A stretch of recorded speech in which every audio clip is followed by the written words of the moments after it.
of Cuba are drawing many former refugees back to their homeland, but others are unhappy about the launch of charter flights from Chicago to Havana. We'll talk about it when we come back. Flights are taking off from O'Hare to Cuba. Some Cubans who have settled in Chicago welcome that opportunity to once again visit relatives in that country too. Yeah, but as today's Daily Herald reports, others dislike this as a sign that the U.S. embargo against Cuba is loosening.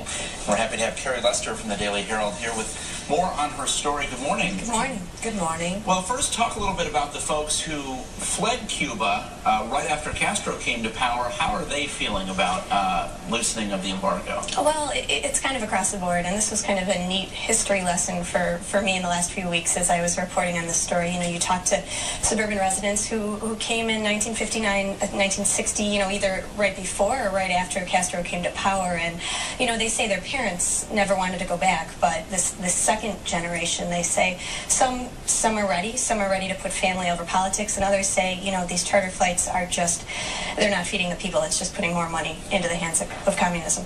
Right, so how's it going so far? Just started recently. I mean, are people kind of going there by the dozens or just a few at this point? Well, this was interesting, and I don't think it's something that's been reported on before. I called the charter office, and a woman answered the phone, and, you know, I asked who I should speak to, and it's kind of a 1-2 person show over there right now, and while they're getting a lot of interest in terms of calls, the flights, which can take about 150 people, only had 7 on the first flight, and only 2 were booked on the second. But they say that...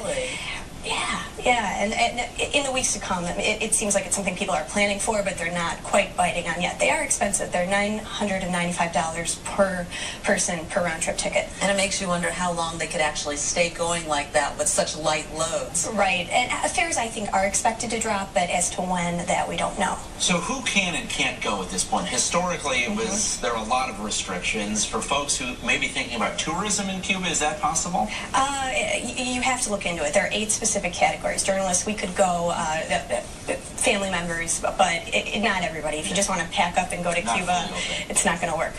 And it's still possible to do it if the Chicago flight didn't exist, to hop on down to Miami. You could. It's just that this is a little bit more convenient. Previously, those charter flights, which are direct right to Havana, they were only available in New York, Los Angeles, and Miami. So. Okay, Carrie Lester from the Daily Herald, thanks so much for coming in this morning. You're welcome. And you can read Carrie's full story in today's editions of the Daily Herald or online at dailyherald.com. Still ahead.